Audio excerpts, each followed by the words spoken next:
Hello friends, welcome back to my new channel Blog with Bhagya. আজি এটা নতুন video লৈ আপোনালোকৰ ওচৰলৈ মই পুনৰ আহিছো। আজি ভিডিওটোত মই এটা নতুন পাচলি বনাবলৈ গৈ আছো আৰু সেই পাচলিটো ক'ত পালো, কেনেকৈ পালো, কোনে দিলে, ভিডিওটোত আপোনালোকে নিশ্চয় গম পাব, গতিকে শেষলৈকে চাই থাকিব।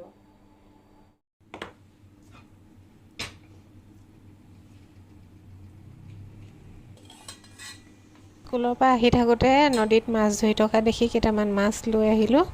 তাকে এতিয়া প্ৰথমে বনাই লওঁ।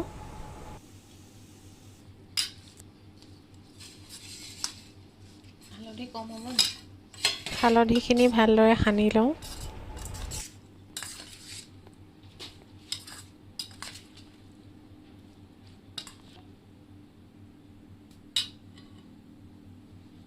কেৰাহীখন গৰম হ'ল, তেল দি দিওঁ এতিয়া। আচলতে কেতিয়াবা কিছুমান মাছ ফ্ৰাই কৰোঁতে খুব ফুটে, সেইকাৰণে মোৰ মাছ ফ্ৰাই কৰিবলৈ অকণমান ভয়ো লাগে।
এইখিনিতে গৰম কৰিম। দিনৰ অকণমান কচু শাক আছিল, মাছখিনি ফ্ৰাই হৈ থাকোঁতে কচু শাকখিনি গৰম কৰি লওঁ।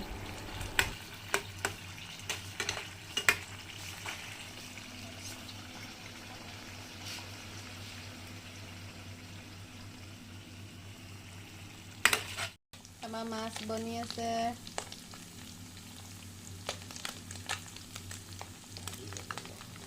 ভাগি যাব পাৰে, অকণমান সাৱধানে কৰিব লাগিব।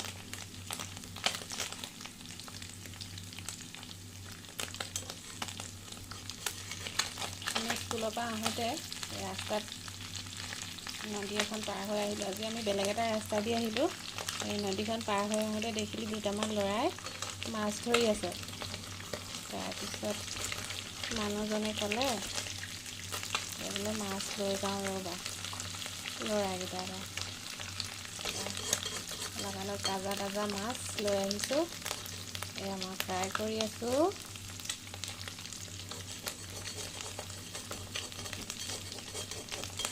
বনি আছে আৰু ফুটিছে অলপ। এই তেল পৰিলেই হৈ গ'ল।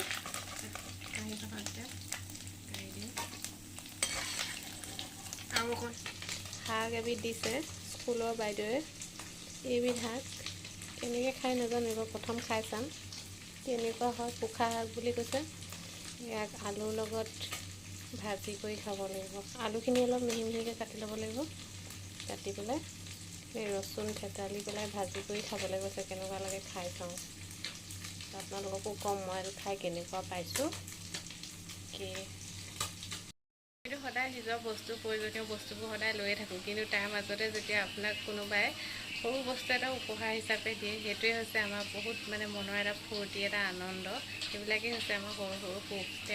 সেই বস্তুবিলাকতে তেওঁলোকৰ মৰমবিলাক আচলতে লুকাই থাকে। এতিয়া আমি পোখা শাকখিনি ভাজিম। তাৰ কাৰণে এটা বেলেগ কেৰাহী পাতি লৈছোঁ।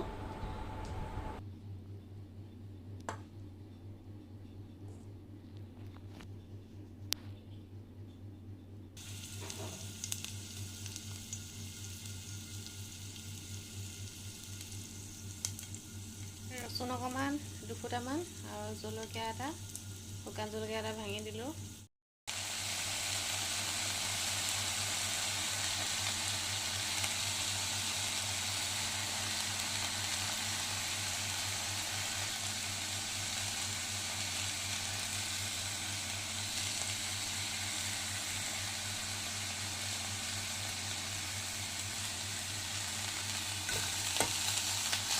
কণ ভাজি হ'ল আমি বাতি এটাতে এইখিনি উলিয়াই লৈছোঁ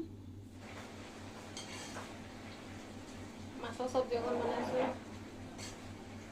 যিহেতু ল'ৰাই জোলেহে ভাতকেইটা খাব পাৰিব সেইকাৰণে অকণমান মাছৰ জোল বনাই দিছোঁ আপোনাক প্ৰথমৰ পৰা দেখুওৱা নহ'ল অকণমান চাই লওক এয়া সৰু মাছ কণ বিলাহীৰ সৈতে বনাই আছোঁ বন্ধুসকল ভাত পানী খাই আমি আজৰি হ'লোঁ এতিয়া মই অকণমান মুখ হাতকেইটা ধুই পেলাই ফ্ৰেছ হৈ লৈছোঁ তাৰপিছত এতিয়া যিহেতু অকণমান আজৰি সময় পাইছোঁ তেতিয়া মই অকণমান কিতাপ এখন পঢ়িম কিতাপখন মানুহজনে অনলাইন অৰ্ডাৰ কৰি আনিছিলে কিতাপখন তেওঁ পঢ়ি আজৰি হ'ল মইহে পঢ়িবলৈ সময় পোৱা নাছিলোঁ এতিয়া মই অকণমান কিতাপখন চাম কিনো কিতাপখন আপোনালোককো দেখুৱাইছোঁ বলক এইখন কিতাপ মই আজিৰ পৰা পঢ়িম বন্ধুসকল কেনেকুৱা লাগে মই পঢ়ি শেষ হ'লে আপোনালোকক জনাম বাৰু ইয়াৰ ৰিভিউটো দিম আপোনালোকে যদি কোনোবাই পঢ়িছে তেতিয়া জনাবচোন এখন ৰঞ্জু হাজৰিকাৰ ভ্ৰান্ত পথৰ শেষত এই কিতাপখন মানুহজনে পঢ়ি শেষ কৰিলে এতিয়া মই পঢ়িম মানুহজনক মই সোধা নাই কাৰণ কাহিনীটো সুধি দিলে আকৌ পঢ়িবলৈ মন নাযাব যে সেইকাৰণে আজিৰ পৰা মই পঢ়িম বুলি ভাবিছোঁ বন্ধুসকল আপোনালোকে সকলোৱে জানেই বৰ্তমান যিহেতু চবৰে হাতে হাতে মোবাইল হৈ গৈছে এতিয়া মানুহবোৰে পঢ়া শুনা কিতাপ পঢ়া বা পেপাৰ পত্ৰ পঢ়া বাদেই দিছে চাবলৈ গ'লে কিন্তু এই মোবাইলৰ পৰা আমাৰ যিটো নিগেটিভ এটা প্ৰভাৱ পৰে সেই প্ৰভাৱবিলাকৰ পৰা বাচিবৰ কাৰণে আমি মাজে সময়ে অকণমান কিতাপ পত্ৰ পঢ়িবলৈ ভাল অভ্যাসটো গঢ়ি তুলিব লাগে আৰু যিহেতু কিতাপ পঢ়িলে মানে মানুহৰ এই কনচেনট্ৰেশ্যন লেভেলটো বাঢ়ি যায় মানে আপুনি ধৰক কিবা এটা মনোযোগ দি পেলাই মানে মনোযোগ ক্ষমতাটো বাঢ়ি যায় আমাৰ যদি আমি পঢ়া শুনাবিলাক কৰোঁ গতিকে সেইকাৰণে আমি বহুত ব্যস্ততাৰ মাজতো অকণমান সময় উলিয়াই অকণমান কিতাপ পঢ়িবলৈ আমাৰ মানে এটা অভ্যাস গঢ়ি তুলিব লাগে যিহেতু ময়ো প্ৰথমতে খুবেই ব্যস্ত হৈ গৈছিলোঁ মোৰ জীৱনটোক লৈ পেলাই ব্যক্তিগত জীৱনত মানে ইমানেই কাম হৈ গৈছিলে ইমানেই ব্যস্ত হৈ গৈছিলোঁ কিন্তু এতিয়া মই ৰিয়েলাইজ কৰিছোঁ তাৰ মাজতে অকণমান সময় উলিয়াই ময়ো কিতাপ পঢ়িবলৈ